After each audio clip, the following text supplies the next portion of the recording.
അനന്തര വിശുദ്ധർ ഫെബ്രുവരി 16 വിശുദ്ധ ജൂലിയാന. വിശുദ്ധയെപ്പറ്റി ഏറ്റവും പഴക്കമേറിയ ചരിത്രപരമായ രേഖ കണ്ടെത്തിയിട്ടുള്ളത് മാർട്രിയോളജിയം ഹിയറോണിമിയാനം എന്ന വിവരണത്തിലാണ്. ഇതിൽ വിശുദ്ധയുടെ ജന്മസ്ഥലമായി പരാമർശിക്കപ്പെട്ടിട്ടുള്ളത് കാമ്പാനിയായിലുള്ള കുമയാണ്. വിശുദ്ധ ഗ്രിഗറിയുടെ എഴുത്തുകളിലും ഇതേ സ്ഥലത്തെപ്പറ്റിയുള്ള പരാമർശം കാണാൻ സാധിക്കും. നേപ്പാൾസിലും സമീപ പ്രദേശങ്ങളിലും വിശുദ്ധ ജൂലിയാനയെ പ്രത്യേകമായി വണങ്ങി വരുന്നു എന്നത് ഇതിനെ സാക്ഷ്യപ്പെടുത്തുന്നു. ജാനുവാരിയ എന്ന പേരായ ഒരു സ്ത്രീ തൻ്റെ ഭൂമിയിൽ ഒരു ദേവാലയം പണി കഴിപ്പിച്ചു. ഇതിൻ്റെ അഭിഷേകത്തിനായി സിസ്റ്റർ സെവാരിയനസിൻ്റെയും വിശുദ്ധ ജൂലിയാനയുടെയും തിരുശേഷിപ്പുകൾ അവിടെ കൊണ്ടുവരണമെന്ന് അവർ ആഗ്രഹിച്ചു.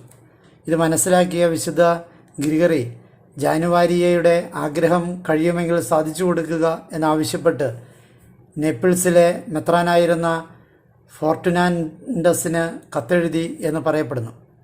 ലാറ്റിൻ സഭകളും ഗ്രീക്ക് സഭകളും അവരുടെ വിശുദ്ധരുടെ പട്ടികയിൽ ഈ വിശുദ്ധയെയും ഉൾപ്പെടുത്തിയിട്ടുണ്ട്. ബെഡെ എന്ന രക്തസാക്ഷി തൻ്റെ രക്തസാക്ഷിത്വ വിവരണ പട്ടികയിൽ വിശുദ്ധ ജൂലിയാനയുടെ പ്രവൃത്തികളെക്കുറിച്ച് വിവരിച്ചിരിക്കുന്നത് പൂർണ്ണമായും ഐതിഹ്യങ്ങളെ ആസ്പദമാക്കിയാണ്. ഇതിൽ വിവരിച്ചിരിക്കുന്നതനുസരിച്ച് നിക്കോമെദിയായിൽ ആയിരുന്നു വിശുദ്ധ ജൂലിയാന ജീവിച്ചിരുന്നത്.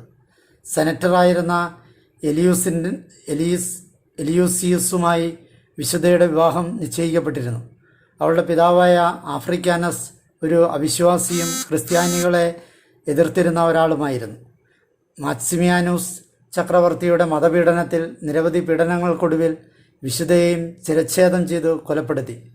തുടർന്ന് സെഫോണിയ എന്ന പേരായ ഒരു രാജ്ഞി നിക്കോമെദിയ വഴി വരികയും വിശുദ്ധയുടെ ഭൗതിക ശരീരം ഇറ്റലിയിലേക്ക് കൊണ്ടുപോവുകയും ചെയ്തു. അവിടെ കാമ്പാനിയായിൽ അടക്കം ചെയ്യുകയും ചെയ്തു.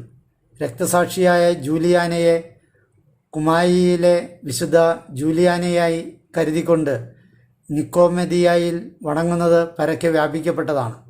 പ്രത്യേകിച്ച് നെതർലൻഡ് ഈ വിശുദ്ധയ്ക്ക് ഏറെ പ്രാധാന്യം നൽകുന്ന ഒരു രാജ്യമാണ്. 13-ാം നൂറ്റാണ്ടിൻ്റെ തുടക്കത്തിൽ അവളുടെ ഭൗതികാവശിഷ്ടങ്ങൾ നേപ്പിൾസിലേക്ക് മാറ്റി.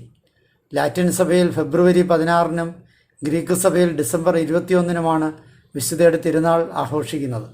അവളുടെ പ്രവർത്തനങ്ങളെക്കുറിച്ചുള്ള വിവരണങ്ങളിൽ സാത്താനുമായുള്ള അവരുടെ പോരാട്ടങ്ങളെക്കുറിച്ചും വിവരിച്ചിരിക്കുന്നു.